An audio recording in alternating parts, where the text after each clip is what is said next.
بسم اللہ الرحمن الرحیم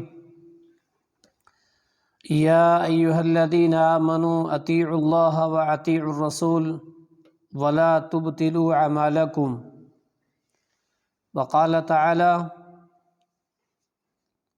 من یطیع الرسول فقد اطاع اللہ وقال تعالی فمن اتبع ہدای فلا یضل ولا یشقی وقال النبی صلی اللہ علیہ وسلم کل امتی يدخلون الجنة الا من ابا قالوا من ابا یا رسول اللہ صلی اللہ علیہ وسلم قال من اطاعنی دخل الجنہ ومن عصانی فقد ابا۔ ہر قسم کی تعریفات توصیفات اللہ وحدہ لا شریک لی لا قدبہ، جو رب العالمین ساری مخلوقات کا مربی ہے۔ انگنت درود و سلام ہوں انبیاء علیہ الصلاۃ والسلام کی مقدسہ جماعت پر، خصوصاً امام الانبیاء محبوب کبریاء محمد مصطفیٰ صلی اللہ علیہ وسلم پر۔ حاضرین جمعہ، گزشتہ خطبہ محبت رسول صلی اللہ علیہ وسلم کی موضوع پہ آپ نے سنا۔ آپ صلی اللہ علیہ وسلم سے محبت ایک مسلمان کا ایمانی جز ہے۔ رسول اکرم صلی اللہ علیہ وسلم سے سچی محبت کیے بغیر کسی کا بھی ایمان مکمل نہیں ہو سکتا، حتیٰ کہ ابو بکر اور عمر کا بھی۔ آج کا خطبہ محبت کا جو اصل تقاضا ہے وہ ہے اتباع رسول صلی اللہ علیہ وسلم، کیونکہ محبت رسول اکرم صلی اللہ علیہ وسلم کی اتباع میں ہی ہوگی۔ اور اتباع کا معنی رسول اکرم صلی اللہ علیہ وسلم کی اتباع کسے کہتے ہیں؟ ہر مسلمان اس بات کو ہمیشہ سنتا رہتا ہے کہ رسول اکرم صلی اللہ علیہ وسلم کی اتباع کرنی چاہیے۔ دراصل اتباع کا معنی کیا ہے اور اتباع کیسی ہے، کس کو اتباع کہتے ہیں؟ قرآن مجید کے اندر بے شمار آیات، احادیث رسول کے اندر بے شمار احادیثیں۔ اتباع کا لغوی معنی ہوتا ہے پیچھے پیچھے چلنا، یعنی اگر ایک مسلمان رسول اکرم صلی اللہ علیہ وسلم کی اتباع کرنا چاہتا ہے تو ہر معاملے میں رسول اکرم صلی اللہ علیہ وسلم کے پیچھے پیچھے چلے، تب جا کر کے اتباع ہوگی۔ اور اتباع کا جو معنی ہے نا، لغوی جو معنی پیچھے پیچھے چلنا، ایک آدمی آگے جا رہا ہے، دوسرا اس کے پیچھے جا رہا ہے، اور اس کے نشانات قدم پر اپنے قدم رکھ رہا ہے، اس کو بولتے ہیں اتباع۔ رسول اکرم صلی اللہ علیہ وسلم کی طرف جب اتباع کی نسبت کی جائے تو کیا مطلب ہوتا ہے؟ رسول اکرم صلی اللہ علیہ وسلم کا ایمان، رسول اکرم صلی اللہ علیہ وسلم کا اسلام جس طرح کا تھا، ایک مسلمان کا ایمان، ایک مسلمان کا اسلام ویسا ہونا چاہیے۔ اب انسان وہ ایمان وہ اسلام رکھتے ہوئے اتنا متقی تو نہیں بن سکتا، کیونکہ مخلوقات کے انسانوں کی ساری مخلوق جمع ہو جائے، جنوں کی ساری مخلوق جمع ہو جائے، سارے متقی پرہیزگار جمع ہو جائیں، کسی صحابی کا برابر نہیں ہو سکتے، تو نبی کے برابر تو ہو ہی نہیں سکتے۔ لیکن نبی اللہ تعالیٰ بھیجتا ہی اسی لیے ہے، وہ قوم کا امام اعظم ہوتا ہے، وہ امت کا رہبر ہوتا ہے، وہ امت کا اسوہ اور نمونہ اور سامبل ہوتا ہے۔ کہ دیکھنا میں نے اس کو بھیجا ایسے کرنا تمہیں. ورنہ اس دنیا میں جب اللہ تعالیٰ نے انسانوں کو آباد کیا، اللہ نے کہہ دیا یا ایھا الناس اعبدوا ربکم الذی خلقکم، اے لوگو اس رب کی عبادت کرو جس نے تمہیں پیدا کیا ہے. اب کس انسان کو کیا پتا کیسے عبادت کرے؟ نہیں پتا تھا نا. اس نے بتایا اتبعوا ما انزل الیکم من ربکم، جس کو تمہارا رب نازل کرے گا اس کی اتباع کرنا. جو چیز رب العالمین نے نازل کی وہ ہے قرآن، وہ ہے تورات، وہ ہے انجیل. جن شخصیات کو رب العالمین نے منتخب کیا وہ ہے انبیاء علیہ الصلوۃ والسلام کی جماعت. سب سے افضل نازل شدہ کتاب قرآن اور سب سے افضل بھیجے ہوئے پیغمبر محمد عربی صلی اللہ علیہ وسلم. لہذا امت محمدیہ کے لیے رسول اکرم صلی اللہ علیہ وسلم کی اتباع قرآن کی روشنی میں کرنی، احادیث کی روشنی میں کرنی. جس طرح سے رسول اکرم صلی اللہ علیہ وسلم نے توحید کا حکم دیا وہ توحید قبول کرنی ہے. جس طرح سے شرک سے دوری اختیار کرنے کا حکم دیا، ایک مسلمان کو اس شرک سے اس سے دور ہونا چاہیے. اس کا نام ہے اتباع. جس طرح سے رسول اللہ نے عبادتیں کر کے دکھائیں، نبی نے کہا خذوا عنی مناسککم، مجھ سے حج کے طریقے سیکھو. صلو کما رأیتمونی اصلی، نماز ایسے پڑھو جیسے میں نے پڑھی ہے، روزے ایسے رکھو جیسے میں نے رکھے ہیں، جیسے میں نے حکم دیا ہے. اسی کا نام اتباع ہے.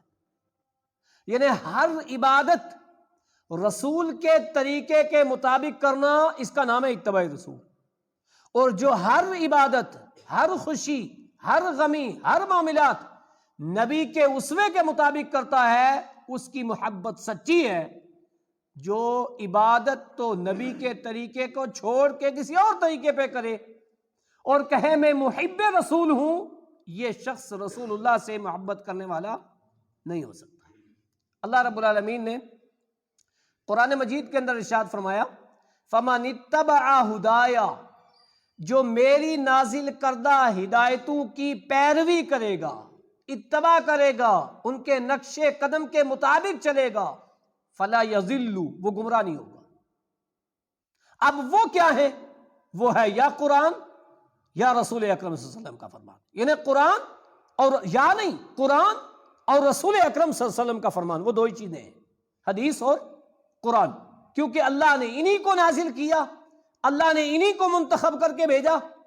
فرمایا جو ان کے مطابق چلے گا فلا یضل، وہ گمراہ نہیں ہوگا، ولا یشقا، بدبخت نہیں ہوگا.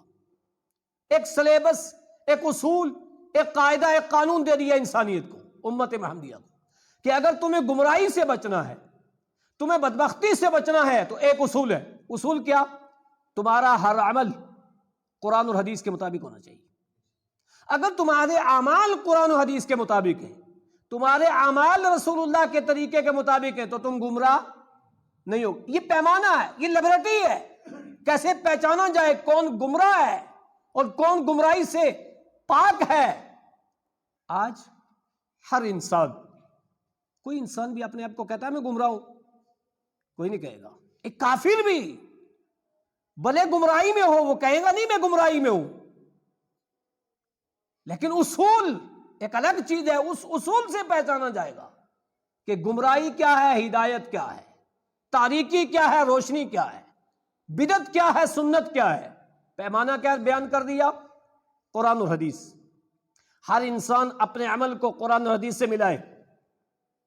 اگر اس کا عمل قرآن و حدیث کے مطابق ہے تو وہ ہدایت یافتہ ہے، وہ رسول اللہ کی اتباع کرنے والا ہے، وہ رسول اللہ سے سچی محبت کرنے والا ہے.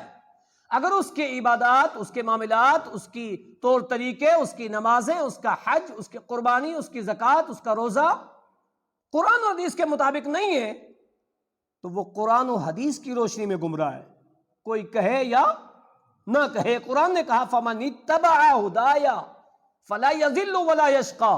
دوسری بات یہ یاد رکھیں، یہ پیمانہ تاریخ انسانیت سے اللہ نے رکھا ہے. کب سے؟ تاریخ انسانیت سے، آدم علیہ السلام کے دور سے. سورہ بقرہ آیت نمبر 38 اٹھا کے دیکھیں.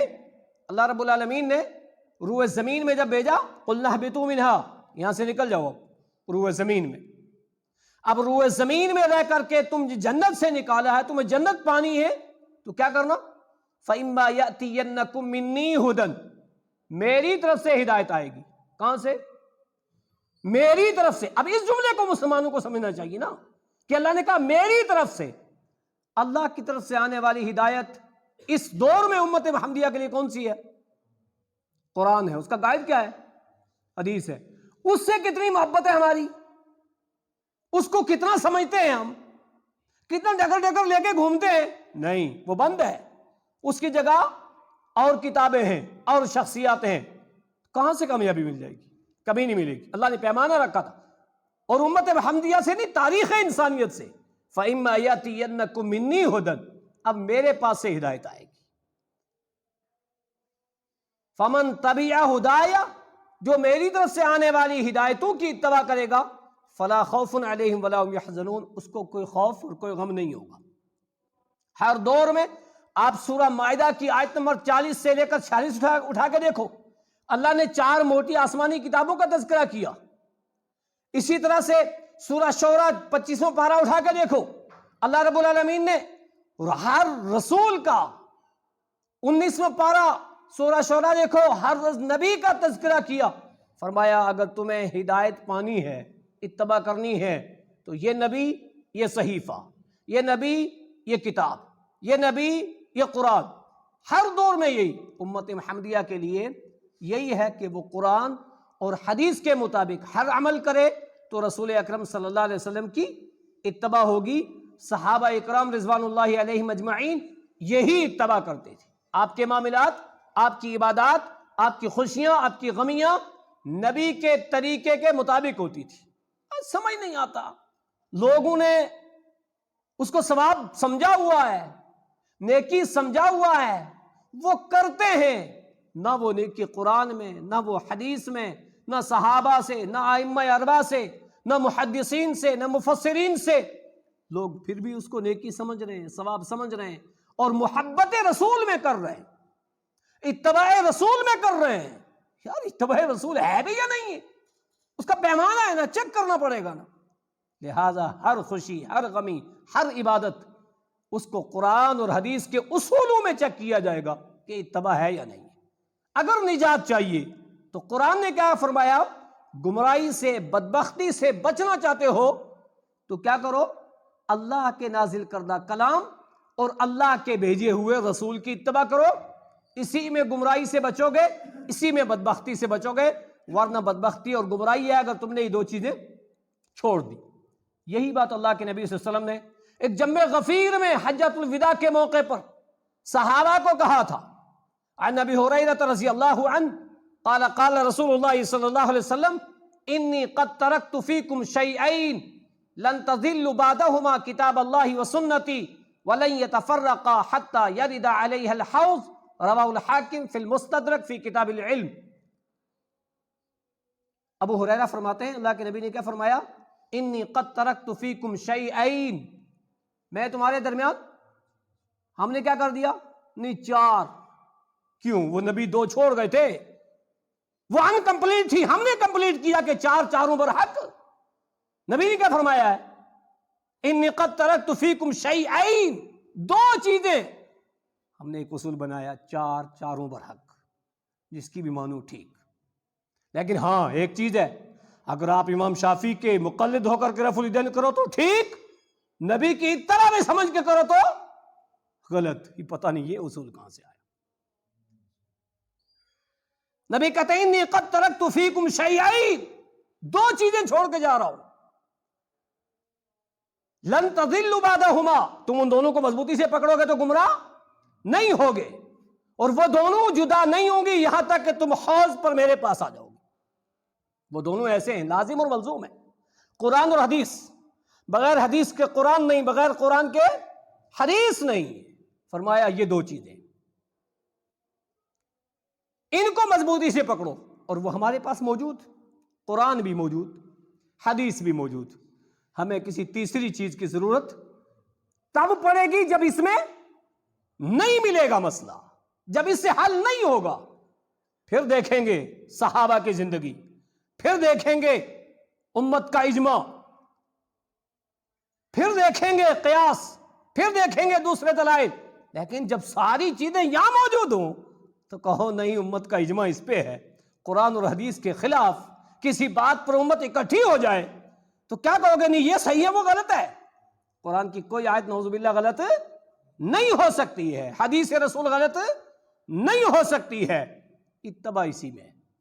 صحابہ اکرام رضوان اللہ علیہم اجمعین ایسی اتباع کرتے تھے۔ ہمارے اندر کمی کیا ہو گئی؟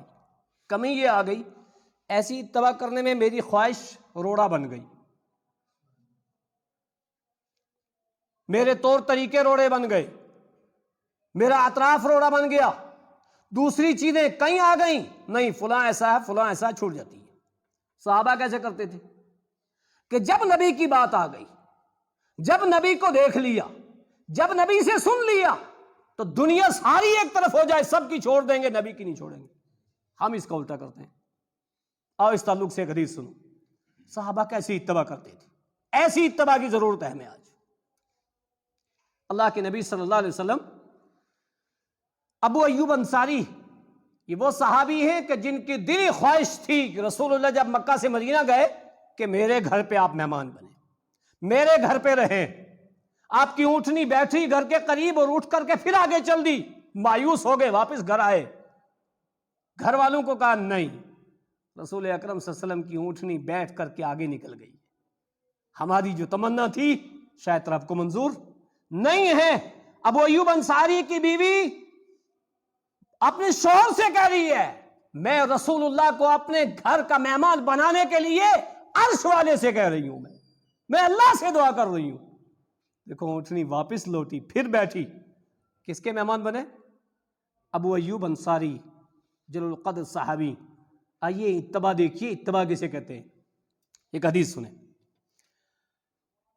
وعن ابی ایوب الانصاری رضی اللہ عنہ قال كان رسول اللہ صلی اللہ علیہ وسلم اذا اتي بطعام اكل منها وبعث الي بفضلة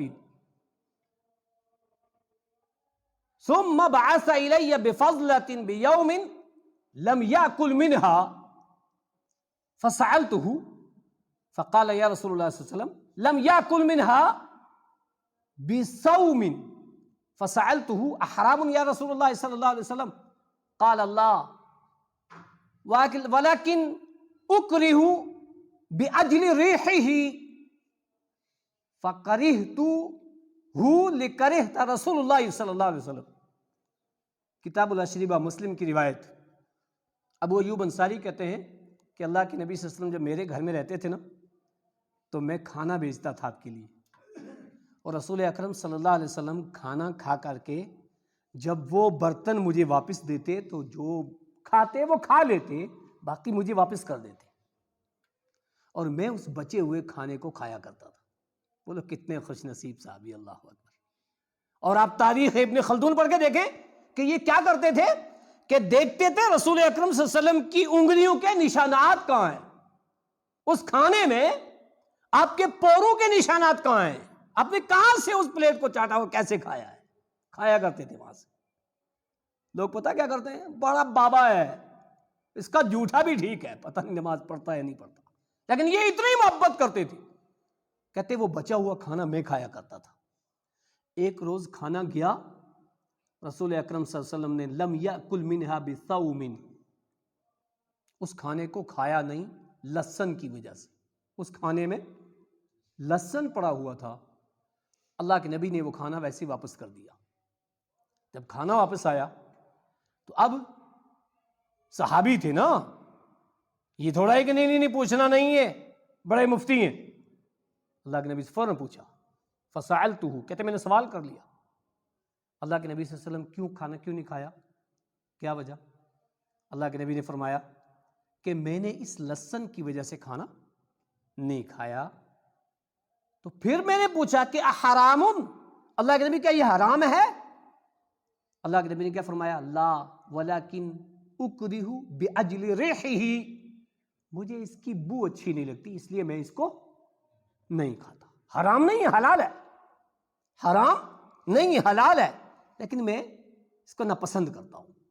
کچا لہسن، کچا پیاز، کئی ساری حدیثیں ہیں کھا کر کے مسجد میں نہیں آنا چاہیے کیونکہ اس سے تکلیف ہوتی ہے، کیونکہ اس میں بو ہے، کچا لہسن کچا پیاز کھاؤ گے بو ہے۔ اب مسجد میں آئیں گے تو تکلیف ہوگی ساتھی کو، پھر فرشتے ان کو تکلیف ہوگی۔ بولو حلال پیاز، حلال لہسن، یہاں شراب پی رہے ہیں لوگ، تمباکو کھا رہے ہیں، گٹکے کھا رہے ہیں، نہ جانے کون کون سی وہ بکواسات کھا رہے ہیں جو حرام ہے۔ بڑے نمازی بنے ہوئے، متقی پرہیزگار بنے ہوئے، ان کو سگریٹ حرام ہی نہیں لگتی، تمباکو حرام ہی نہیں لگتا، یہاں لہسن کی بات ہو رہی ہے۔ لیکن قربان جائیے اتباع دیکھیے ابو ایوب انصاری کی، کیا کہنے لگے؟ جس چیز کو میرے نبی نے ناپسند کیا اب میں اس کو کبھی پسند نہیں کروں گا، میں بھی نہیں کہوں گا۔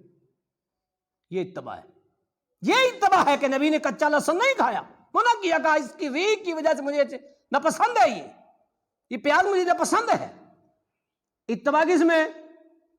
کچا لہسن اور کچا پیاز کھا کر کے مسجد میں نہ جائے جی، اس میں اتباع ہے نا۔ لیکن پتا چلا وہ مسجدوں میں کھانے رکھ رہے ہیں، وہاں بریانی بن رہی ہے اور وہاں اس میں جب وہ بنتا ہے تو دہی اور اس میں بھی پیاز ڈال کے وہیں کھلا رہے ہیں۔ غلط بات، بالکل نہیں ہونا چاہیے۔ مسجد کے اندر اتباع رسول کیا ہے؟ یہ ہے ابو ایوب انصاری نے پریکٹیکل کر کے دکھایا، کہا مجھے بھی ناپسند ہے جو نبی اکرم صلی اللہ علیہ وسلم کو ناپسند تھا، میں بھی اس کو نہیں کھاؤں گا۔ ایسی اتباع ہمیں کرنی ہے، اتباع رسول ایسی کرنی ہے۔ ہمیں نماز ویسے پڑھنی جیسے نبی نے پڑھی، ہمیں ساری عبادات ویسے کرنی جیسے نبی اکرم صلی اللہ علیہ وسلم نے کی ہے۔ دوسرا نمونہ اتباع کا، اللہ کے نبی صلی اللہ علیہ وسلم خطبہ دے رہے ممبر پہ، اور خطبے میں دوران خطبہ اللہ کے نبی نے صحابہ سے کہا بیٹھ جاؤ۔ کیا کہا؟ بیٹھ جاؤ۔ عبداللہ ابن مسعود جو ابھی مسجد کے اندر داخل نہیں ہوئے تھے، باہر ہی تھے، کانوں میں آواز آ گئی۔ کیا آواز آئی؟ بیٹھ جاؤ۔ دیکھ رہے ہو کیا اتباع ہے؟ حدیث سنو، عن جابر بن عبد اللہ رضی اللہ عنہ قال لما استوى رسول اللہ صلی اللہ علیہ وسلم یوم الجمعة فقال اجلسوا فسمع ذلك ابن مسعود على باب المسجد فجلس فلما رعى رسول اللہ صلی اللہ علیہ وسلم قال تعال یا عبد اللہ۔ ابو داود کی روایت، جابر بن عبداللہ فرماتے ہیں اللہ کے نبی صلی اللہ علیہ وسلم ممبر پہ کھڑے ہوئے اور اپنے خطبے کے دوران فرمایا بیٹھ جاؤ۔ عبداللہ ابن مسعود نے یہ آواز دروازے پہ سنی تو وہیں بیٹھ گئے۔ اتباع اس بات کا نام ہے، ایسی اتباع۔ اب یہاں کیا ہوتا ہے؟ ہم حدیث پڑھ بھی لیتے ہیں، سن بھی لیتے ہیں، سمجھ بھی لیتے ہیں، لیکن کریں کیا؟ ہمارے مسلک میں نہیں، ہمارے امام کے نزدیک نہیں، ہماری کمیونٹی میں نہیں ہے، ہمارے گروپ میں نہیں ہے، ہمارے ہاں نہیں ہے۔ اس لیے سب سے آسان کیا؟ حدیث کو چھوڑو، رسم و رواج کو لو، خواہشات کو لو، دوسری چیزوں کو لو۔ صحابہ نے اس کو کر کے دکھلایا کہ کانوں میں آواز آئی تو بیٹھ گئے۔ قرآن نے بھی یہی کہا نا سورہ انفال کے اندر، یا ایھا الذین آمنوا استجیبوا للہ وللرسول اذا دعاکم لما یحییکم۔ اے ایمان والو، جب رسول تمہیں پکارے تو ان کی پکار کو قبول کرو، استجیبوا، قبول کرو، مانو۔ ہوتا کیا ہے؟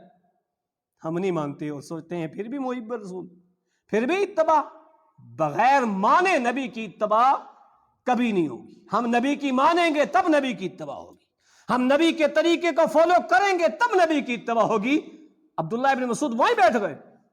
اللہ کے نبی صلی اللہ علیہ وسلم، اس بات سے ایک اور بات معلوم ہوئی، آپ عالم الغیب نہیں تھے۔ عالم الغیب ہوتے تو فوراً پتہ لگ جاتا نا کہ ایک آدمی باہر بیٹھ گیا دیوار کے پیچھے، دروازے پہ بیٹھ گیا ایک آدمی، لیکن حدیث کے الفاظ کیا؟ فلما رعا، لیکن جب اللہ کے نبی نے دیکھا کہ میرا صحابی وہاں بیٹھا ہے تو کہا تعال یا عبداللہ، عبداللہ اندر آؤ، ادھر بیٹھو۔ یہ اتباع، ایسی اتباع ہر مسلمان کی رسول اکرم صلی اللہ علیہ وسلم سے ہونی چاہیے۔ ایک حدیث اور سنیں، اللہ کے نبی صلی اللہ علیہ وسلم نماز پڑھا رہے ہیں جوتیاں پہن کر کے۔ اچھا، اب ایسی حدیثیں کچھ لوگ کہتے ہیں بتاؤ جی ایک اور مسئلہ آج بیان کر دیا، جوتے پہن کے نماز پڑھنا، ان کا تو کوئی طور طریقہ ہی نہیں۔ کیوں؟ علم نہ ہو تو آسان یہی ہے، یہی کہہ دو۔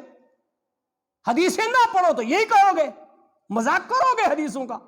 لیکن جب حدیثیں پڑھو گے تو پتہ چلے گا ارے نہیں یار، پتہ کیا ہوتا ہے، لوگ مذاق کرتے رہتے ہیں، جب یہاں سے وہاں گئے سعودی، حج کیا، عمرہ کیا، مسجد نبی، مسجد حرام دیکھا، ارے وہاں تو سارے ہی یہی ہیں، اب مذاق کم ہو جاتی ہے۔ جب جانکاری نہیں ہوگی، نالج نہیں ہوگی، تو جس چیز کی جانکاری ہے وہی نالج ہے۔ باطل ہی حق ہے جب تک حق دبا ہوا ہے، حق مٹتا نہیں ہے۔ حالات ایسے ہوں، غزوات میں ہوں، جوتیاں پاک ہوں، آپ جوتے پہن کے نماز پڑھ سکتے ہو، اللہ کے نبی نے خود پڑھائی ہے۔ حدیث سنیں اتباع صحابہ کی۔ عن ابی سعید الخدری رضی اللہ عنہ قال بینما رسول اللہ صلی اللہ علیہ وسلم یصلی باصحابہ اذ خلع نعلیہ فوضعہما عن یسارہ فلما رعى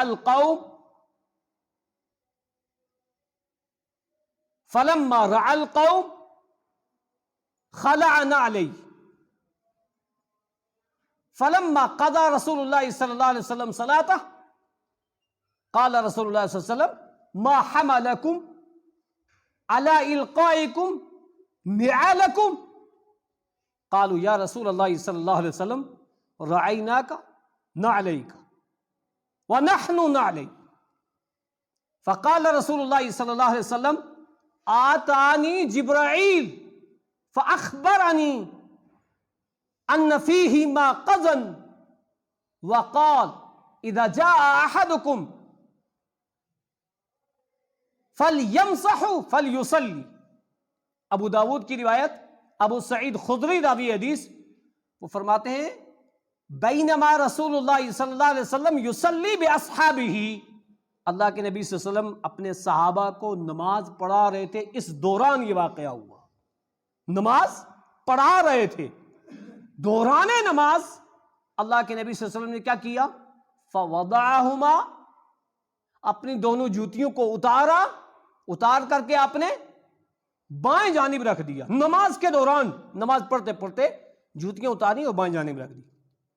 صحابہ اکرام جو بہت قریب تھے انہوں نے دیکھا نبی جوتی اتار دی۔ اب یہ نہیں کہ انتظار کریں گے میرے مسلک میں ہے یا نہیں ہے، میری باتیں تلخ لگ رہی ہیں لیکن غور کرنے اس حدیث پر۔ صحابہ نے یہ نہیں سوچا کہ نہیں نماز پڑھنے کے بعد پوچھیں گے نا کیوں اتارا، اتباع اسی میں تھا کہ نبی نے اتار دی ہے نا۔ دوران نماز جب صحابہ نے دیکھا تو صحابہ نے بھی اپنی جوتیاں اتار دیں، جبکہ صحابہ کو اتارنے کا مقصد نہیں تھا، پتہ بھی نہیں تھا کہ بھئی ہم کیوں اتار رہے ہیں، بس نبی نے اتاری، صحابہ نے بھی اتار دی۔ جب نماز سے فارغ ہوئے اللہ کے نبی صلی اللہ علیہ وسلم نے صحابہ سے پوچھا کہ میرے صحابہ ما حملکم علی القائکم نعلکم، تمہیں تمہاری جوتیوں کو اتارنے کے لیے کس چیز نے ابھارا، کیا سوچ آئی تمہارے دل میں، تم نے کیوں اتاری ہیں اپنی جوتیاں؟ جواب کیا ملا صحابہ سے، ہمارے آقا، ہمارے امام اعظم، قائد اعظم، ہم نے آپ کو دیکھا دوران نماز آپ جوتیاں اتار رہے تھے، پھر ہم نے گوارا نہیں کیا کہ نہیں نماز پڑھنے پوچھیں گے پھر دیکھیں گے، ہم نے بھی اتار دی۔ اس کا نام اتباع ہے۔ ایسی اتباع ہونی چاہیے، ایسی اتباع ہونی چاہیے کہ بس نبی کا حکم آیا، حدیث آئی تو پھر یہ نہیں کہ مشورہ کریں گے، سوچیں گے، دیکھیں گے۔ صحابہ نے فوراً جوتیاں اتار دی۔ اللہ کے نبی نے پوچھا تو کہا یہ وجہ تھی، آپ نے اتاری اس لیے ہم نے بھی اتاری۔ اللہ کے نبی نے کہا میرے صحابہ آتانی جبرائیل، میرے پاس جبرائیل آیا تھا دوران نماز بھی۔ اس کا مطلب معلوم کیا ہوا، جبرائیل علیہ السلام ضرورت کے وقت آتے تھے، دوران نماز جبرائیل آئے، فاخبرنی، جبرائیل نے مجھے خبر دی، ان فیہما قذن، آپ کی جوتیوں میں گندگی لگی ہے۔ عالم الغیب تھے آپ، پہلے اتار کے نہیں پڑھتے، پڑھتے نہیں اتار کے، اگر اس میں گندگی لگی اتار کے پڑھتے۔ آپ کو پتا نہیں تھا کہ میری جوتیوں میں گندگی لگی ہے، دوران نماز جبرائیل نے آ کے کہا کہ آپ کی جوتیوں میں گندگی لگی ہے، اس لیے میں نے اتارا تھا۔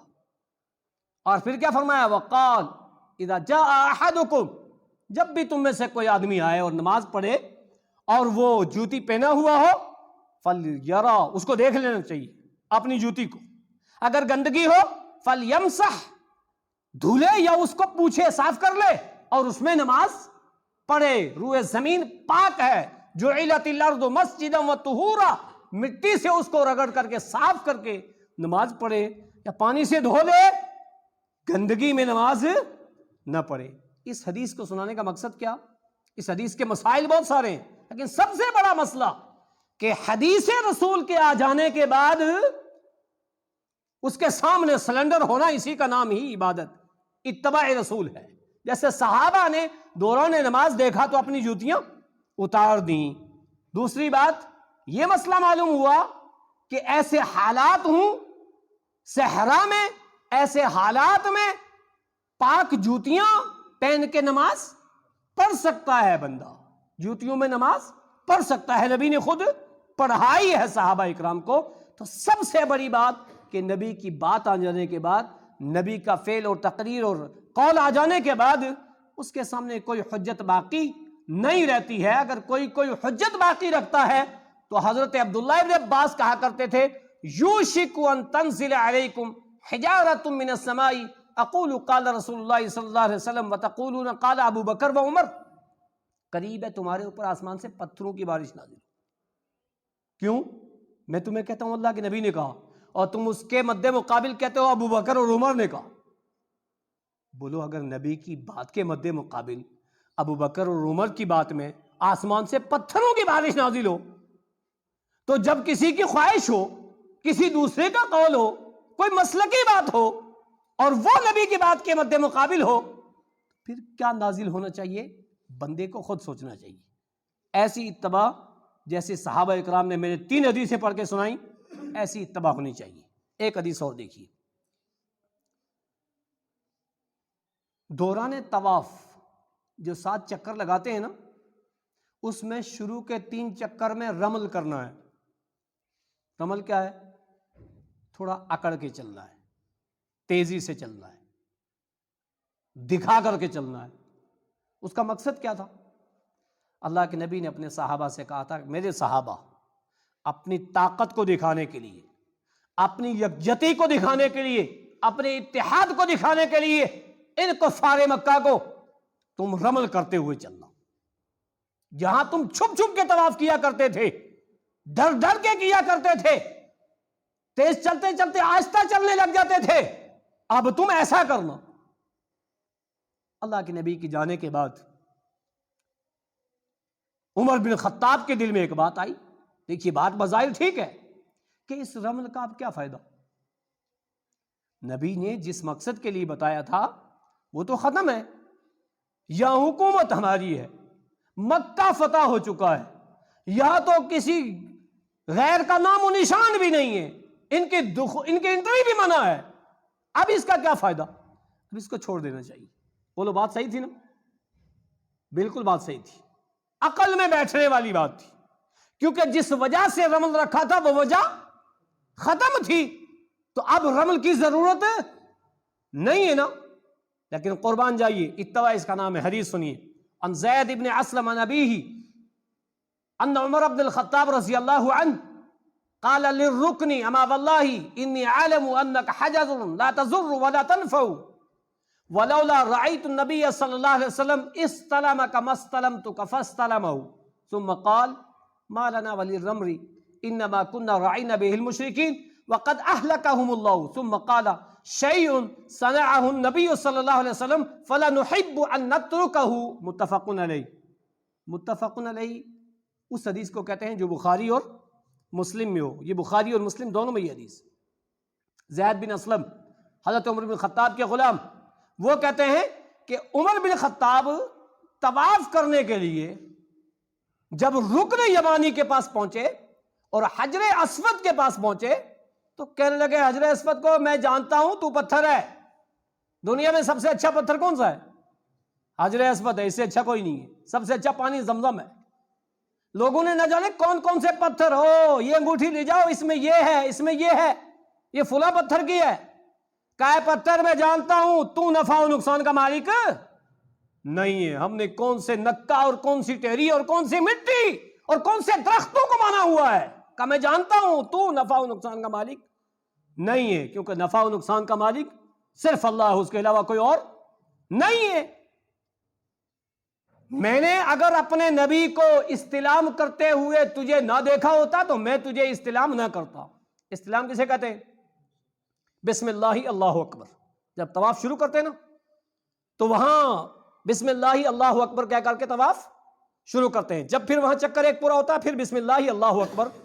حالات ایسے ہوں، آپ چھو اچھی بات، بوسا دو اچھی بات، نہیں تو دور سے دائیں ہاتھ سے ایک ہاتھ ایسے اٹھا کے بسم اللہ اللہ اکبر شروع، اس کو استلام کہا۔ میں نے اگر نبی کو نہ دیکھا ہوتا تو تجھے تو استلام نہ کرتا، میں اپنے نبی کو دیکھا ہے اس لیے کر رہا ہوں، اتباع اس کا نام ہے۔ پھر کہتے ہیں فما لنا ولی الرمل، اس رمل کا اب کیا فائدہ؟ انما كنا راعینا بالمشرکین، یہ تو ہم کفار کو دکھانے کے لیے کیا کرتے تھے۔ وقد اہلکہم اللہ، اللہ نے ان کو ہلاک کر دیا، مکہ فتح ہو گیا ہے، اب اس کا کیا فائدہ؟ ثم قال، پھر خود ہی کہتے ہیں شیء صنعہ النبی صلی اللہ علیہ وسلم فلا نحب ان نترکہ، نہیں نہیں، یہ وہ چیز ہے جس کو نبی نے کیا ہے، میں نہیں پسند کرتا اس کو چھوڑنا، بھلے مقصد ختم ہو لیکن نبی نے کیا ہے اس لیے ہم کریں گے، اس کا نام اتباع ہے۔ اللہ کی قسم ایسی اتباع آج ہر مسلمان کی اگر ہو جائے تو ساری ضلالتیں ختم، ساری گمراہیاں ختم، ساری بدبختیاں ختم، اور اخروی نجات بھی ملے گی، کیونکہ اسی چیز میں اخروی نجات مقدر ہے، نبی کی اتباع میں۔ نبی کی اتباع کے بغیر جنت کا ملنا ناممکن ہے، اس لیے ایسی اتباع ہونی چاہیے جیسی صحابہ اکرام رضوان اللہ علیہم اجمعین کی تھی۔ بے شمار حدیثیں ہیں، 4 حدیثیں آپ نے سنی، ایک حدیث اور سنیے، بات ختم کرتا ہوں۔ سونے کی انگوٹھی مرد کے لیے حرام، بے شمار مرد پہنتے ہیں نا، مسلمان پہنتے ہیں، اور خاص طور سے جب شادی ہوتی ہے نا اس وقت دلہا کو پہنایا جاتا ہے، منگنی کے وقت پہنایا جاتا ہے، اور پہنا کون رہا ہے؟ سسر پہنا رہا ہے، وہ سالہ پہنا رہا ہے، وہاں رشتہ ہوا ہے وہاں سے پہنا رہے، کون منع کرے گا؟ منع کرتے ہیں تو رشتہ ختم ہو جائے گا۔ کوئی یہ کہہ دے میں نہیں انگوٹھی پہنوں گا سونے کی، نہیں غلط ہے، حرام ہے، اب اچھا یہ تو ابھی سے حرام حلال کرنے لگ گیا، چھوڑو رشتہ ہی کینسل کرو۔ لوگ پتہ کیا کہتے ہیں؟ اگر ہم ایسا کریں تو ہمارے بچوں کا کیا ہوگا، ہمارے جنازوں کا کیا ہوگا؟ اللہ کی قسم اتباع رسول ہے، اور درندے کھا جائیں تمہاری میت کو کچھ نہیں ہونے والا، اور اتباع رسول نہیں ہے ساری مخلوق نماز جنازہ تمہاری پڑھ دے کچھ نہیں ہونے والا۔ نبی کی اتباع میں ہی اخروی نجات مقدر ہے۔ حضرت عبداللہ بن عباس کیا کہتے ہیں؟ ان النبی صلی اللہ علیہ وسلم رعا خاتما من ذهب فی ید رجل فنزعه وطرحه، اللہ کے نبی نے ایک آدمی کی انگلی میں انگوٹھی دیکھی سونے کی، اس کو اتارا اور پھینک دیا۔ اب غصہ ہوئے ہوں گے، کیوں میرے حکم کی خلاف ورزی، انگوٹھی، فنزعه وطرحه، نزعه اتارا، طرحه پھینکا نیچے۔ اور اللہ کے نبی نے کیا کہا؟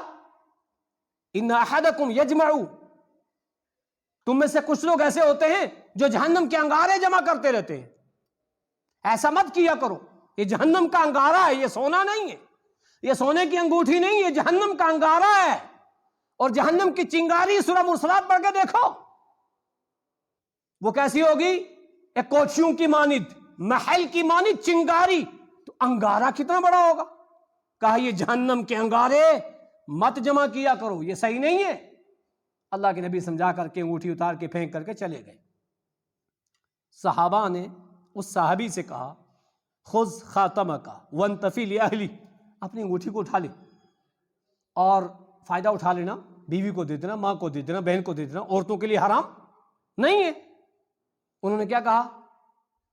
لا آخذہ وقد طرحہ رسول اللہ صلی اللہ علیہ وسلم، واللہ جس کو میرے نبی نے اتار کے پھینک دیا اب میں اٹھاؤں گا بھی نہیں اس کو، اب میں نہیں پہنوں گا۔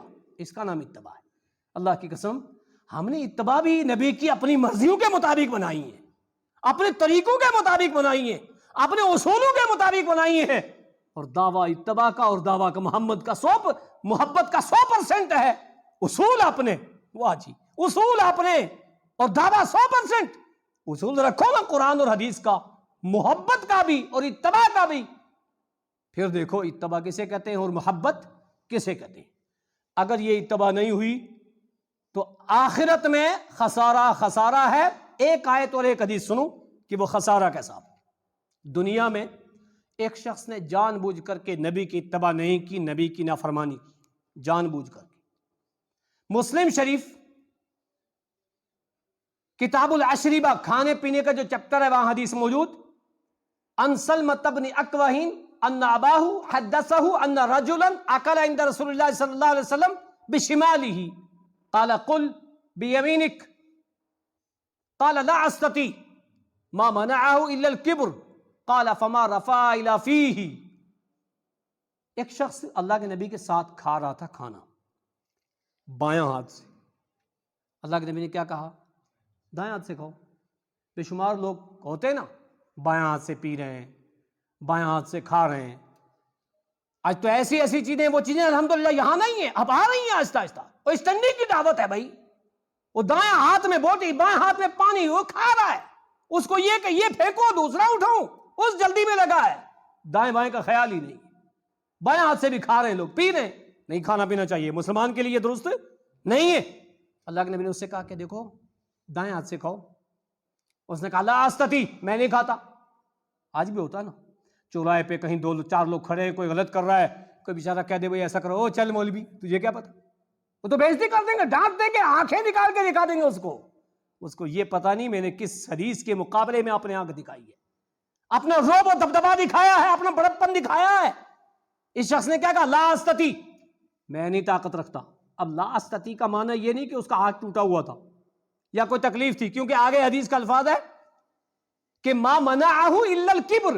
اس نے تکبر کی وجہ سے, بڑکپن کی وجہ سے, اپنے گمنڈ کی وجہ سے ایسی بات کہی تھی, ورنہ کوئی تکلیف اس کے ہاتھ میں نہیں تھی. اللہ کے نبی نے کیا فرمایا؟ ٹھیک ہے, نہیں طاقت تو اللہ تجھے طاقت بھی نہیں دے گا.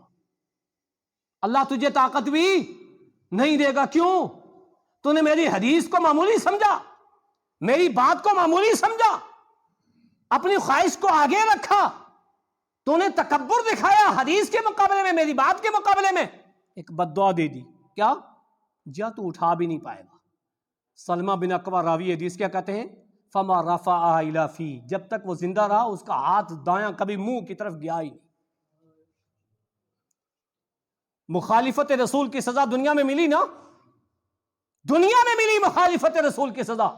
اس لیے قرآن نے سارے مسلمانوں کو متنبہ کیا ہے, فَلْيَحْذَرِ الَّذِينَ يُخَالِفُونَ عَنْ أَمْرِهِ فَلْيَحْذَرِ الَّذِينَ يُخَالِفُونَ عَنْ أَمْرِهِ أَن تُصِيبَهُمْ فِتْنَةٌ أَوْ يُصِيبَهُمْ عَذَابٌ أَلِيمٌ. او لوگوں ہوشیار رہو, رسول کی مخالفت کبھی بھی نہ کرنا, ورنہ دنیا میں تمہیں عذاب آئے گا, مصیبت آئے گی. اگر دنیا میں نہ آئی تو آخرت میں ضرور آئے گی, کیونکہ مخالفت رسول والا کبھی بچ نہیں سکتا ہے نا. اللہ نے چن کے بھیجا ہے نا, اللہ نے پیغمبر بھیجا ہے نا. اب پیغمبر کی نہیں مانو گے تو سزا نہیں ملے گی. اس پیغمبر کو جس کو رب نے چن کے بھیجا ہے اس کی نہ مان کر کے آپ اوروں کی مان رہے جن کے رب پوچھے گا بھی نہیں. نہ رب نے ان کو بھیجا, نہ رب ان کی پوچھے گا. وہ جن کی پوچھے گا, جن کو بھیجا ہے, اس سے تو تیاری ہو نہیں رہی, غلط سلط تیاری کر رہے ہو, سوچ رہے کامیاب ہو جائے گی, دنیا میں سزا ملے گی. آپ سورہ ابراہیم پڑھ کے دیکھو 13ویں پارے کا آخری صفحہ. یہ مخالفت رسول کرنے والے, رسول کی اتباع نہ کرنے والے, کل جب شکنجے میں کسیں گے, عذاب کو دیکھیں گے, تو کیا کہیں گے؟ ربنا اخرج, ہمارے رب ہمیں نکال یہاں سے. کیوں بھائی, کیوں جانا چاہ رہے دنیا میں, دوبارہ کیوں مانگ رہے دنیا؟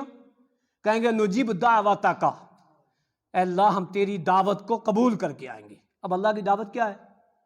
سارے مسلمانوں کو پتا ہے نا, اللہ کی دعوت قرآن ہے, اس کا گائیڈ حدیث ہے. نجیب دعوتک, اے اللہ میں تیری دعوت کو مان کر کے آؤں گا, ساری دعوتوں کا بائیکاٹ کروں گا. اور کیا کروں گا؟ وَنَتَّبِعِ الرُّسُلِ, میں رسول کی اتباع کر کے آؤں گا.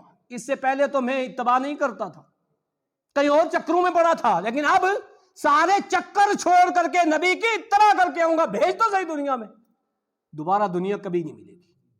اس لیے اس زندگی کو غنیمت جانو, ہر عمل کو غنیمت جانو, ہر عبادت کو غنیمت جانو, اور اگر اس کو قبول کروانا ہے, نجات پانی ہے, تو نبی اکرم صلی اللہ علیہ وسلم کی اتباع میں ہی موقوف ہے. اللہ تعالی ہر مسلمان کو ہر عمل میں, ہر خوشی میں, ہر غم میں, ہر مصیبت میں، ہر خوشحالی میں، نماز میں، روزے میں نبی نے کچھ چیزوں کے لیے خاص طور سے ایسے کہا، جیسے نماز کے لیے کیا کہا؟ من صلی صلاتنا، جس نے ہماری نماز کی طرح نماز پڑھی. یہ کس کے لیے ہے؟ مردوں کے لیے، سب کے لیے ہے نا جی. جیسی نماز مرد کی ویسی عورت کی. من صلی صلاتنا، جس نے ہماری نماز کی طرح نماز پڑھی. واستقبل قبلتنا، ہمارے قبلے کا استقبال کیا. وَأَكَلَ ذَبِيحَتَنَا، ہمارے ذبیحے کو حلال جانا. فَذَلِكَ الْمُسْلِمُ، یہ ہے سچا مسلمان، مطیع اور فرمانبردار. اب ہم قبلے کا استقبال تو کرتے ہیں، ذبیحے کو حلال تو مانتے ہیں، لیکن من صلی صلاتنا میں ہم الگ الگ ہو گئے. اللہ تعالیٰ سارے مسلمانوں کو نبی اکرم صلی اللہ علیہ وسلم کی نماز جیسی نماز پڑھنے کی توفیق عطا فرمائے، نبی کی اتباع کرنے کی توفیق عطا فرمائے. الہ العالمین دنیا میں جہاں کہیں مسلمان رسول اکرم صلی اللہ علیہ وسلم کی سیرت سے، آپ کے اسوہ سے، آپ کے نمونہ سے ناواقف ہیں، یا اللہ تو ان کو واقف کار بنا دے. یا اللہ نبی اکرم صلی اللہ علیہ وسلم کی اتباع کرنے والا بنا دے. یا اللہ جو کمیاں کو